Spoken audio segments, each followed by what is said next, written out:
अभिमन्यु हैरानी के साथ पूछता है, कैसा बिसाहा?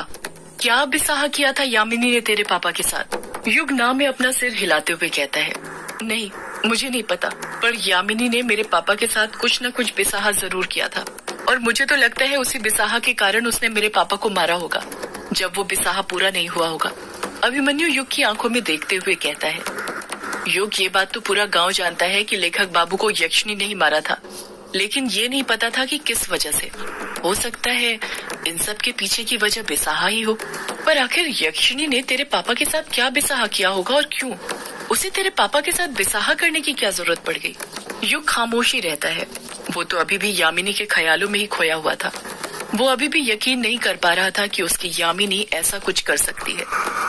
अभिमन्यु अपनी बात आगे जारी रखते हुए कहता है, मैंने तो तुझे पहले ही कहा था कि यक्षिणी एक डायन है, डायन, और डायन किसी की सगी नहीं होती, अपने अपनों की भी नहीं।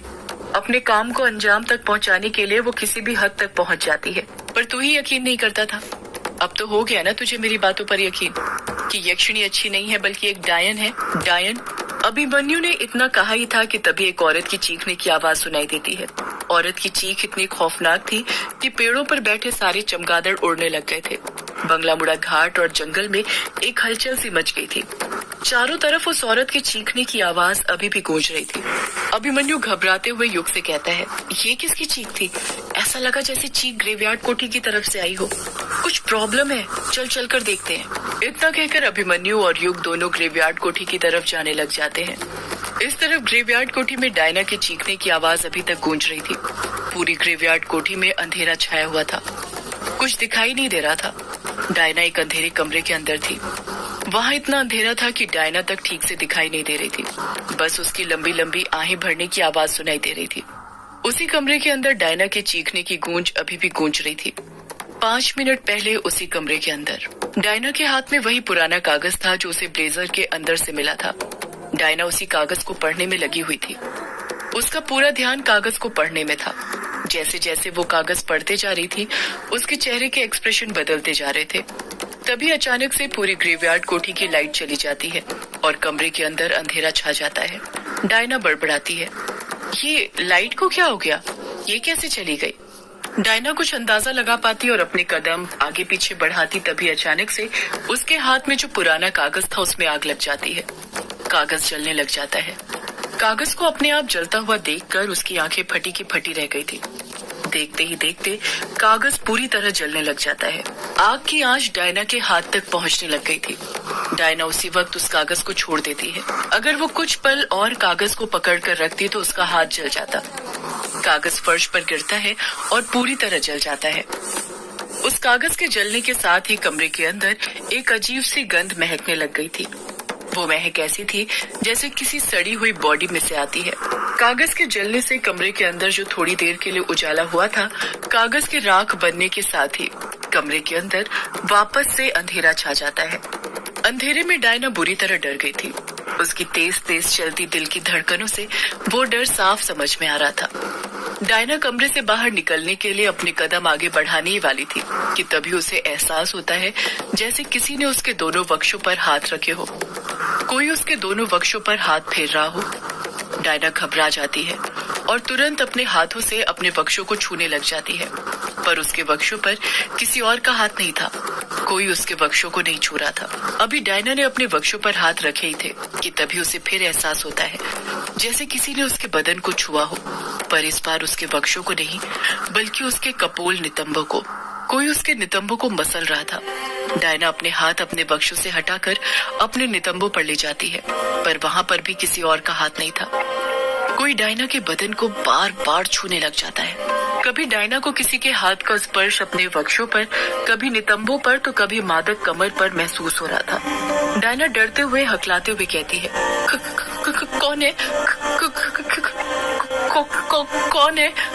कोई जवाब नहीं आता है। कोई डायना के बदन के हर एक अंग को बड़ी वासना के साथ मसलने में लगा हुआ था। डायना बुरी तरह घबरा गई थी, पसीने से तरबतर हो गई थी। उसकी सांसें जोरों से चलने लग गई थी। उसके कुछ समझ नहीं आ रहा था कि वो क्या करे। तभी एक हल्का सा हवा का झोंका आता है जिससे दरवाजे के चरमराने की आवाज सुनाई देती है और डायना अंधेरे में समझ जाती है कि दरवाजा किस तरफ था। जैसे ही डायना दरवाजे का अंदाजा लगाती है, वो बिना कुछ सोचे समझे दरवाजे की तरफ भागने लग जाती है। डायना ने दरवाजे के पास पहुंचने में अपनी पूरी जान लगा दी थी। अभी वो भागते हुए दरवाजे के पास पहुंची ही थी कि तभी किसी ने उसके पैरों को नीचे से पकड़ लिया और तेजी के साथ उसे पीछे खींच लिया, जिस कारण वो पेट के बल धड़ाम से नीचे गिर जाती है और कोई डायना को वापस से कमरे के अंदर खींचने लग जाता है। डायना दर्द से कराहते हुए चीखती है, आह! डायना बुरी तरह डर के मारे कांप रही थी। उसकी सांसें जोरों से चलने लग गई थी। डायना अभी लंबी लंबी आहें भरी रही थी कि तभी उसे फिर किसी की पकड़ का एहसास होता है। कोई उसके पैरों पर हाथ फेरते हुए उसके बदन के ऊपर की तरफ आ रहा था। कोई बड़ी ही बेरहमी के साथ उसके बदन को मसल रहा था। अभी किसी के हाथ का स्पर्श डायना को उसकी जांघों पर हुआ ही था कि तभी वो एक लंबी आह भरते हुए बड़बड़ाती है, बस अब बहुत हुआ, अब और नहीं। इतना कहकर डायना कसकर डरावनी आवाज में चीखती है, आह! डायना की चीख इतनी तेज थी कि पूरी ग्रेवयार्ड कोठी के खिड़कियों के कांच टूट गए थे। उसकी चीख सिर्फ ग्रेवयार्ड कोठी में ही नहीं बल्कि ग्रेवयार्ड कोठी के बाहर भी गूंज रही थी। डायना तुरंत अपनी जगह पर खड़ी हो जाती है। डायना की आंखें हरे रंग में चमकने लग गई थी। उसके नाखून पहले से ज्यादा लंबे और पैने हो गए थे, वो भी सफेद से हरे हो गए थे। उसका पूरा डर गायब हो गया था। उसे उसकी चमकती हरी आंखों से अंधेरे में भी दिखाई देने लग गया था। वो देखती है कि उसके सामने काला साया था जो कि काले धुएं से बना हुआ था और वो धुआं हल्का हल्का हवा में उड़ रहा था। डायना उस काले साये को घूरते हुए कहती है, मैं आज तुझे छोड़ूंगी नहीं। तूने अपनी सारी हदें पार कर ली है, अब और नहीं। वो काला साया अपनी पीली आंखों से डायना को घूरते हुए भारी आवाज में कहता है। तो डायन आज अपने रूप में आ ही गई। उस काले साये की आवाज में ही इतना डरावनापन था कि कोई इंसान उसकी आवाज सुनकर ही खौफ से मर जाए। डायना उस काले साये की पीली आंखों को देखते हुए कहती है, मैं तो अपने असली रूप में आ गई, पर तू कब अपने असली रूप में आएगा भक्षानर? काला साया खामोश रहता है। डायना को गुस्से के साथ घूरता रहता है। डायना अपनी बात आगे जारी रखते हुए कहती है, आज मैं तुझे नहीं छोड़ूंगी भक्षानर। काला साया कहता है, मैं तो खुद तुझे नहीं छोड़ूंगा डायन। ऐसा पकड़ूंगा, ऐसा जकड़ूंगा कि तेरा सारा दम बाहर निकाल लूंगा। तेरी चीखें सुननी है मुझे, दर्द से कराहती हुई चीखें। मुझे तो लगा सारी डायने बदसूरत होती हैं, पर तुझे देखकर जाना कि सारी डायने नहीं, डायनों का बदन इतना लाजवाब होता है, वो तुझे देखकर जाना। तूने मेरी वासना को जगा दिया है डायन। इतने सालों से छुप कर रह रहा था, पर तेरे इस बदन को छुए बिना नहीं रह पाया। आ डायना, मेरी बाहों में समा जा। आजा डायना। डायना गुस्से से काले साये को घूरते हुए कहती है, आज तेरा अंत है भक्षानर मेरे हाथों। इतना कहकर डायना अपने कदम उस काले साये के पास बढ़ाती है और उसे पकड़ने लग जाती है।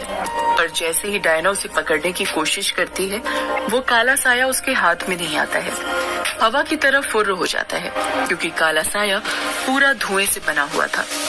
काला साया कहता है, तू मुझे नहीं पकड़ सकती डायन, पर मैं तुझे जरूर पकड़ सकता हूँ। यही काली शक्तियों की ताकत है। उस काले साये के हंसने की आवाज ग्रेवयार्ड कोठी में गूंजने लग जाती है।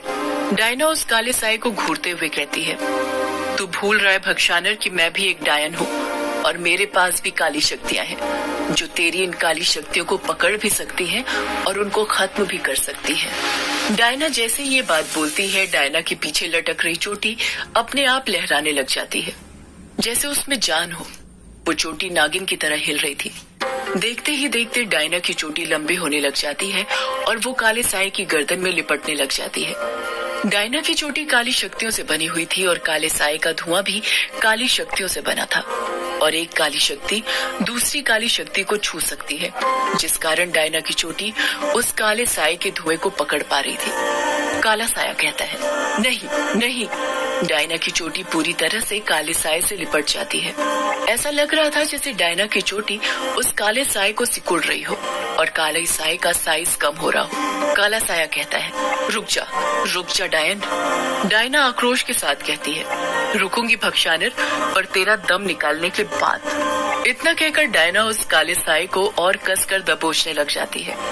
पहले तो काला साया चीखते रहता है, पर देखते ही देखते वो जोर जोर से हंसने लग जाता है। डायना परेशान होते हुए मन ही मन सोचती है कि हंस क्यों रहा है। डायना ने इतना सोचा ही था कि तभी उसे महसूस होता है कि उसकी चोटी की पकड़ कमजोर हो रही है और वो अपने आप छूटते जा रही है, जिसका कारण था काले साये का बढ़ता हुआ आकार। देखते ही देखते काले साये का आकार बढ़ने लग जाता है और इतना बड़ा हो जाता है कि उसका सिर ग्रेवयार्ड कोठी की छत से टच होने लग जाता है। डायना की चोटी की पकड़ छूट गई थी। काला साया डरावनी आवाज में कहता है, मैं तो बस देख रहा था कि डायन में कितना दम है। वो मेरा वार सह भी पाएगी या नहीं, पर मुझे नहीं लगता कि सह पाएगी। डायन तो मेरे वार से मर जाएगी। तू तो बड़ी कमजोर निकली रे डायन।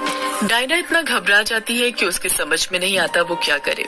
काला साया आगे कहता है, तुझे क्या लगा तू मुझे रोक लेगी? मुझे कोई नहीं रोक सकता। मैं अंत हूँ तुम सबका, और अंत को कोई नहीं रोक सकता, स्वयं ईश्वर भी नहीं।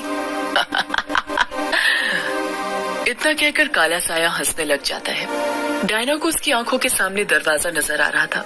वो तुरंत कमरे से बाहर भागने लग जाती है और भागते हुए ही नीचे हॉल में पहुंच जाती है। जैसे ही वो हॉल में पहुंचती है, हॉल की लाइट बंद चालू होने लग जाती है। डायना भी हॉल में पहुंची ही थी कि तभी उसके सामने अचानक से काला साया आ जाता है, जो उससे दुगना लंबा था। डायना उसके सामने छोटी बच्ची की तरह लग रही थी। डायना उस काले साये को फिर से अपनी चोटी से लपेटने का सोचने लग जाती है। उसकी चोटी लंबी होकर उस काले साये की गर्दन तक ही पहुंची थी कि तभी वो काला साया डायना की लंबी चोटी को अपने बड़े बड़े दोनों हाथों से पकड़ लेता है और उसकी चोटी के साथ ही डायना को अपने पास खींच लेता है। डायना दर्द से कराहती है, आह! डायना काले साये के पास चली जाती है। वो काला साया अपने साये में डायना को लपेटने लग जाता है और पीछे से डायना को पकड़ लेता है। डायना उस काले साये के चंगुल में फंस जाती है। उस काले साये ने पीछे से डायना को पकड़ लिया था। डायना को ऐसा लगने लग गया था जैसे कोई उसके शरीर पर कोड़े बरसा रहा हो। डायना दर्द से कराहने लग जाती है। उसने अपनी चोटी से अभी भी काले साये को जकड़ कर रखा हुआ था, पर उस काले साये पर कोई असर नहीं पड़ रहा था। वो बड़ी बेरहमी से डायना को तड़पा रहा था। डायना का दम घुटने लग गया था। इस तरफ शालिनी ग्रेवयार्ड कोठी की तरफ अपने कदम बढ़ा रही थी। वो ग्रेवयार्ड कोठी से 20 कदम दूर थी। तभी वहाँ पर भागते भागते कायर और कछुआ आ जाते हैं। कछुआ शालिनी को पीछे से आवाज लगाते हुए कहता है, शालिनी! शालिनी जहाँ पर थी वहीं पर रुक जाती है। कछुआ अपनी बात आगे जारी रखते हुए कहता है, शालिनी तुम कहाँ से आ रही हो? तुम तो आराम करने ग्रेवयार्ड कोठी में ही गई थी ना? शालिनी बहाना बनाते हुए कहती है, हाँ कछुआ गई थी, पर अंदर घुटन सी हो रही थी। जी मचल रहा था, इसलिए हवा खाने बाहर आ गई और टहलते हुए थोड़ा दूर निकल गई। पर फिर डायना की चीख सुनाई दी तो सीधा भागते हुए यहाँ आ गई। कायर कहता है, इसका मतलब वो चीख डायना की थी। लगता है डायना मुसीबत में है। कायर के इतना कहते ही बिना वक्त गवाए शालिनी, कायर और कछुआ तीनों ग्रेवयार्ड कोठी की तरफ भागने लग जाते हैं। इस तरफ ग्रेवयार्ड कोठी के अंदर उस काले साये ने डायना को पूरी तरह जकड़ लिया था। वो अभी भी दर्द से कराहे जा रही थी। वो पूरी तरह से कमजोर हो गई थी। डायना कुछ बोल तक नहीं पा रही थी। उस काले साये ने अपने काले धुएं में उसे कुछ इस तरह से जकड़ कर रखा हुआ था। काला साया डायना से कहता है, मैंने कहा था ना, तू मुझे नहीं रोक सकती। तू क्या, मुझे कोई नहीं रोक सकता, क्योंकि मैं अंत हूँ तुम सबका, और आज मैं तेरा अंत बनूंगा डायन। तेरा किस्सा आज यहीं खत्म होगा, इसी ग्रेवयार्ड कोठी के अंदर। बड़ा शौक था ना तुझे ग्रेवयार्ड कोठी में रुकने का, आज यही शौक तेरा शोक बनेगा।